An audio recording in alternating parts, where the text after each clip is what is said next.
Buenas tardes. Quiero agradecer enormemente al doctor Quintín, mi maestro en el Instituto Nacional de Nutrición, por la oportunidad de estar aquí con ustedes en este evento. Bueno, vamos a tratar de responder esta pregunta acerca si la obesidad, el síndrome metabólico y el cáncer colorectal tienen alguna relación y si esto tiene alguna implicación clínica para los pacientes. Sabemos, como ya se mencionó previamente, que las enfermedades asociadas a la obesidad representan una gran proporción de los problemas de salud pública, no solamente relacionados a este cáncer, sino a prácticamente todos los órganos del cuerpo.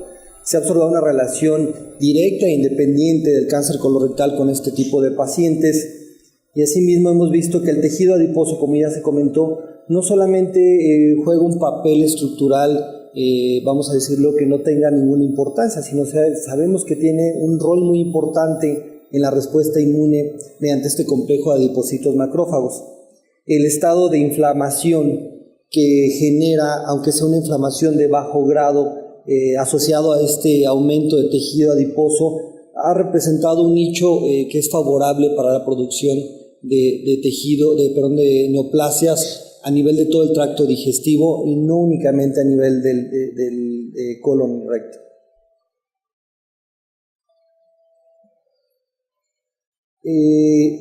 Como vemos, hay un incremento alarmante de este padecimiento a nivel de todo el mundo. Sabemos que está relacionado mayormente a la dieta y al estilo de vida, lo cual lo hace más frecuente en los países desarrollados. Hay cifras recientes que se habla que en Estados Unidos el 35% de los adultos mayores de 20 años de edad padecen de obesidad.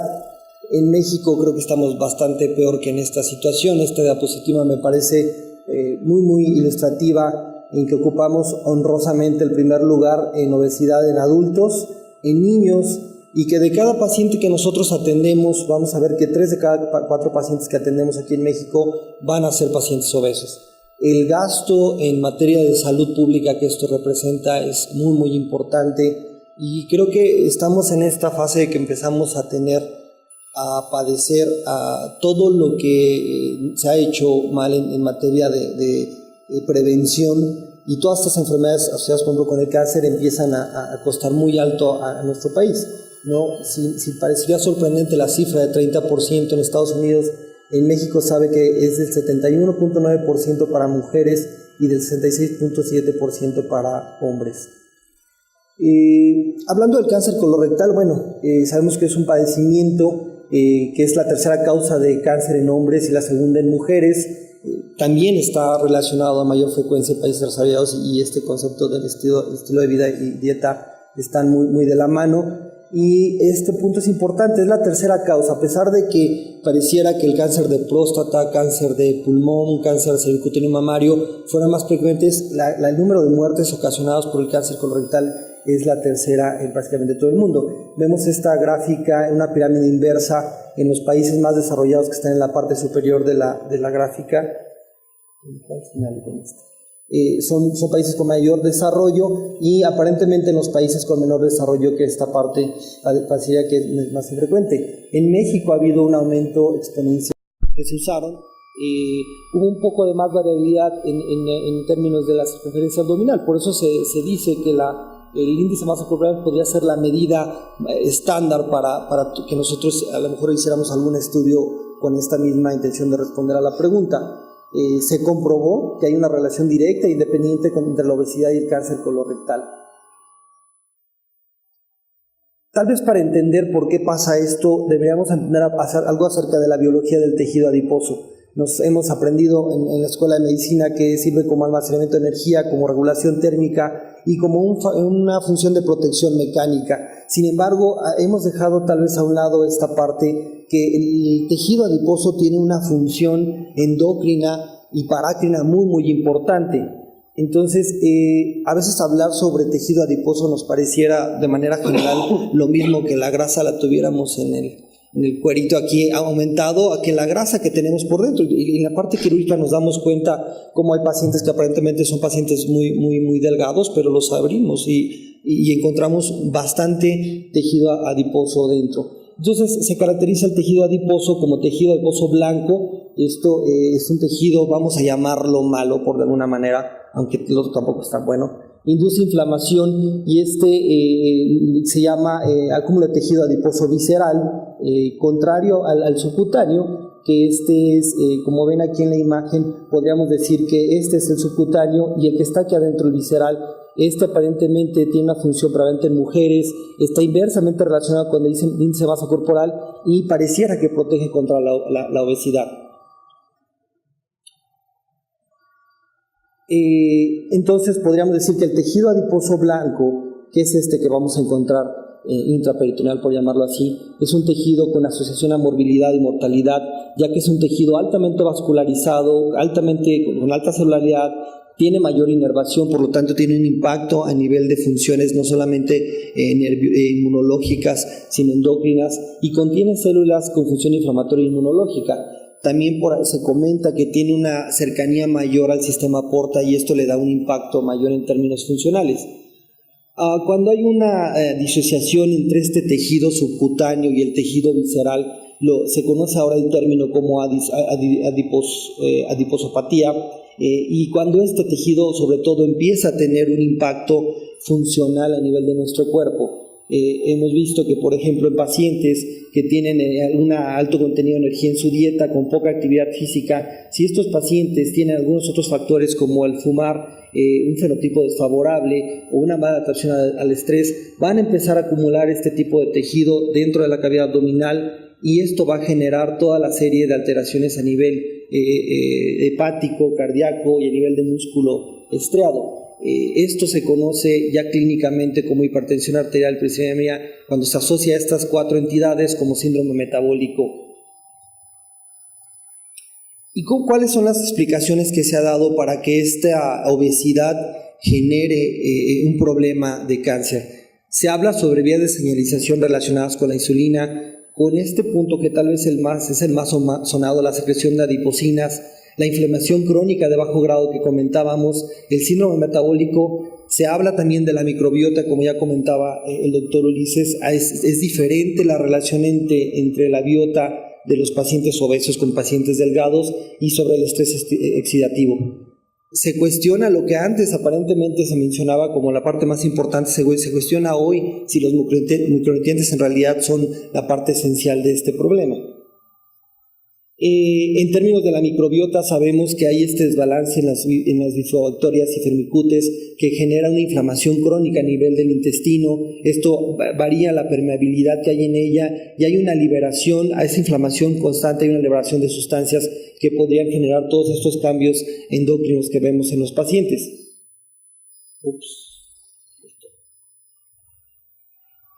Bueno, en términos de la vía de señalización, sabemos que el incremento de grasa en los pacientes va a generar resistencia a la insulina, una hiperglicemia, hiperinsulinemia, aumento del riesgo entonces, por lo tanto, de un 20 a 50% de padecer cáncer colorectal.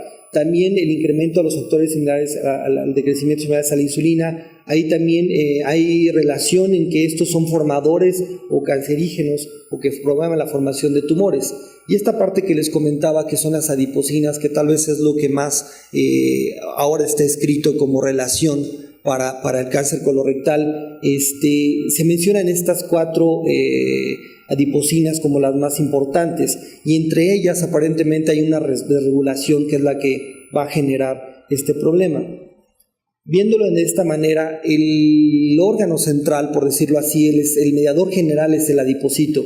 Aquí, como ustedes ven, se va a unir el tejido adiposo con macrófagos y células inmunes. Aparentemente, al haber una hipertrofia de este tejido, va a haber aumento de tejido preadipocito. Los preadipocitos funcionan como macrófagos y van a generar atracción de más células inmunitarias y esto generar hipoxia y estrés oxidativo.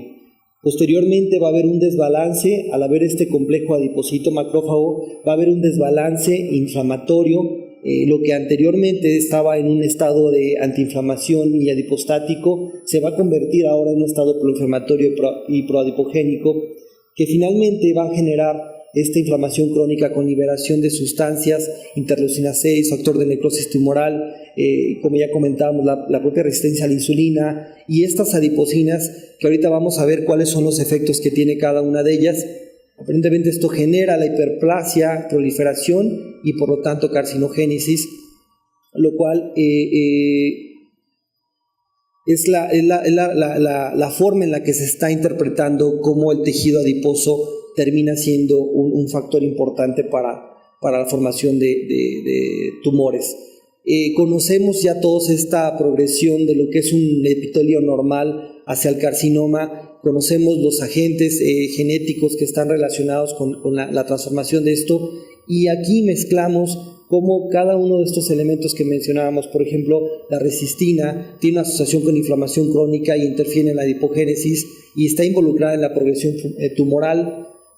La adiponectina, que pareciera que tiene un factor protector, se dice que el desbalance entre la adiponectina y la lecitina, tengo problemas con esta cosa,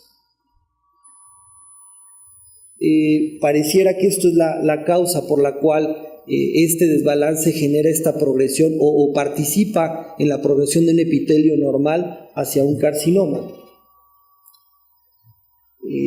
Como comentaba, la asociación directa en pro, por decirlo así, de la formación de tumores la tiene la leptina y la resistina, y la adiponectina pareciera un factor protector. El desbalance de esto va a favorecer un crecimiento tumoral, incrementar la migración celular y conduce inclusive a que los pacientes, está estudiado que los pacientes obesos se van a encontrar al momento del diagnóstico con estadios tumorales más avanzados y que va a progresar ese tumor a un estado metastásico de manera más rápida.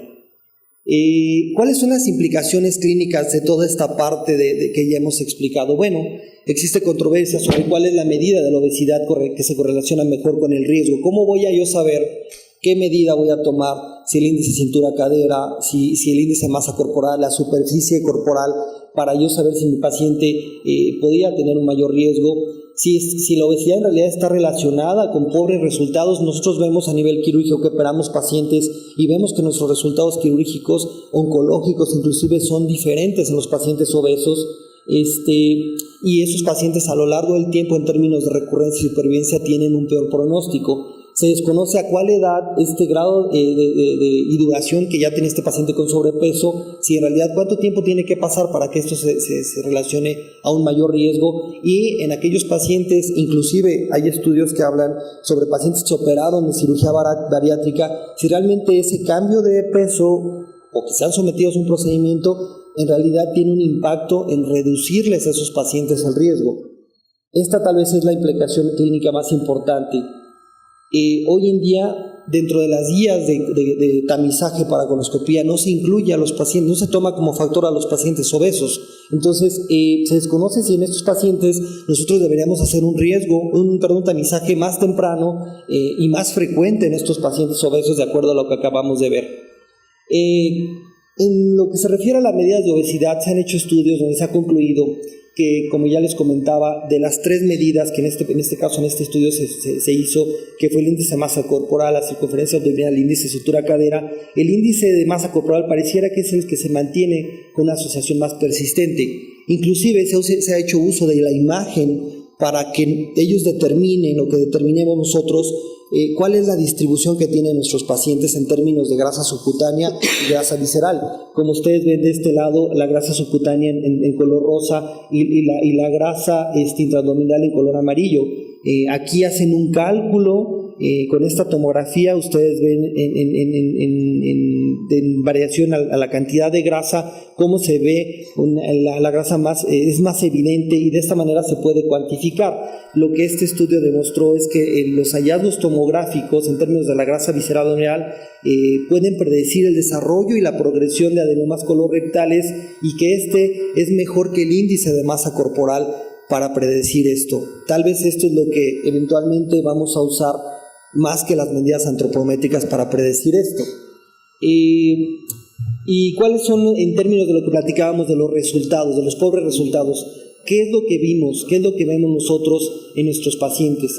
Pues vamos a ver que, hablando de las complicaciones, se presentan por ejemplo, en este estudio donde se vio pacientes sometidos a cirugía laparoscópica por cáncer colorectal, en términos de infección de herida quirúrgica, el hecho de tener un índice de masa corporal relacionado a una obesidad grado 2 tiene 3 veces mayor riesgo de que se presente eso. En el términos de fuga anastomótica, tienen 10 veces más riesgo. Normalmente a veces tomamos en cuenta, y cuando estamos en quirófano tenemos que tomar la decisión si a un paciente lo tenemos que anastomosar, y esto en realidad es una referencia muy reciente, y que tenemos el concepto que a veces el índice de masa corporal no nos debería influir para la toma de decisiones si vamos a anastomosar a un paciente.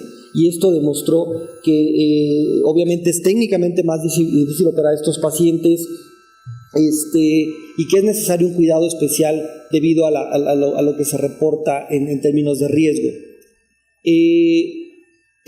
Relacionado a la pregunta si la pérdida de peso, si sometemos a un paciente con obesidad y con toda esta cuestión endocrina que mencionábamos a un esquema de baja de peso, y repito, incluyendo la cirugía bariátrica, si estos pacientes en realidad disminuye su riesgo, y lo que se ve es que en términos de el periodo libre de enfermedad, de recurrencia y de mortalidad global, no hubo ninguna mejoría cuando estos pacientes se sometieron a una reducción. En el seguimiento, en esta curva de supervivencia, vemos que los pacientes prácticamente en términos del índice de masa corporal se comportaron diferentes. Entonces ni el índice de masa corporal ni el cambio de peso se asoció significativamente con un mayor riesgo de recurrencia y muerte en pacientes con cáncer colorectal.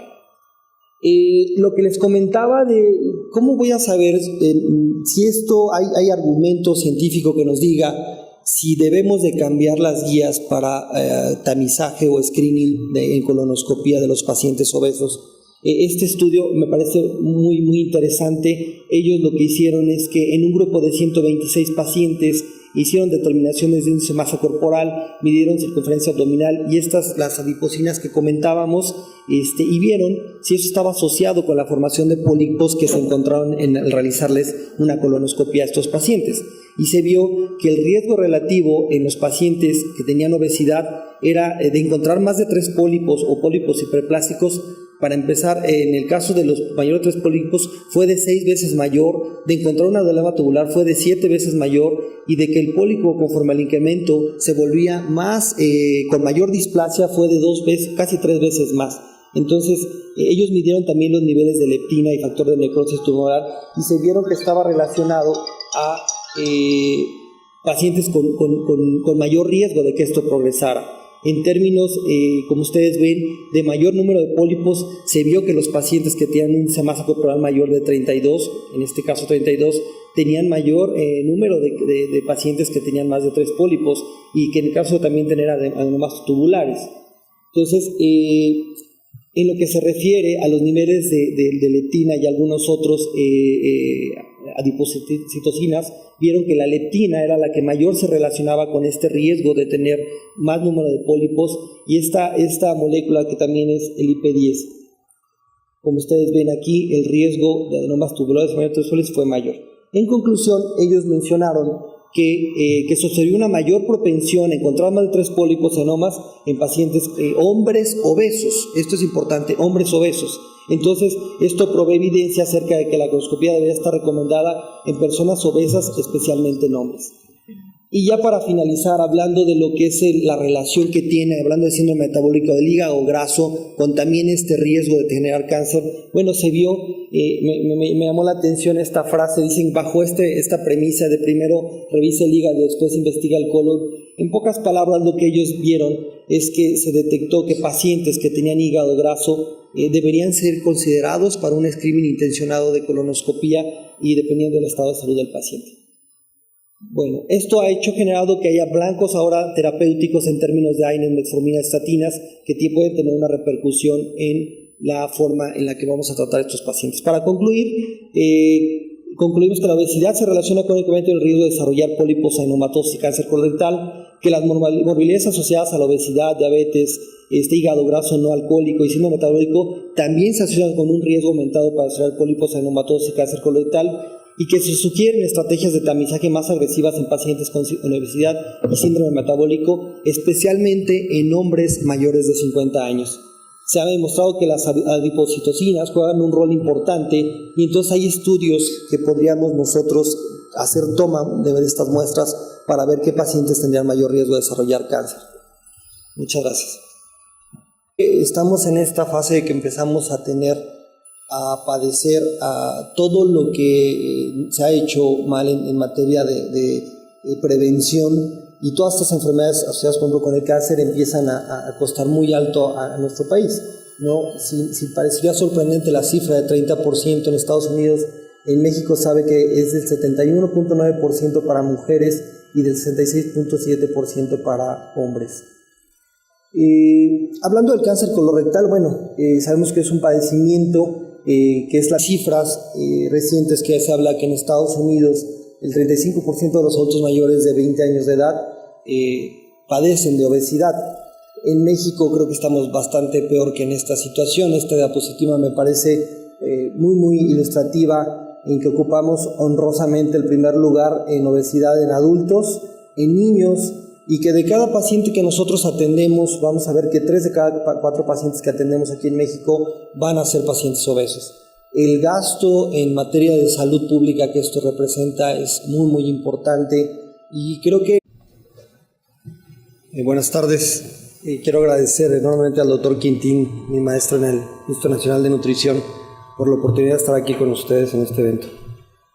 Vamos a tratar de responder esta pregunta acerca si la obesidad, el síndrome metabólico y el cáncer colorectal tienen alguna relación, y si esto tiene alguna implicación clínica para los pacientes. Sabemos, como ya se mencionó previamente, que las enfermedades asociadas a la obesidad representan una gran proporción de los problemas de salud pública, ¿no? Ha representado un nicho que es favorable para la producción de tejido, de neoplasias a nivel de todo el tracto digestivo y no únicamente a nivel del colon recto.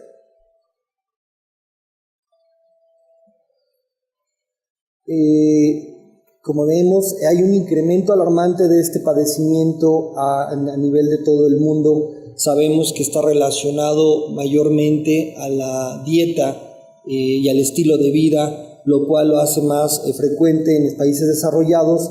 Hay no solamente relacionados a este cáncer, sino a prácticamente todos los órganos del cuerpo.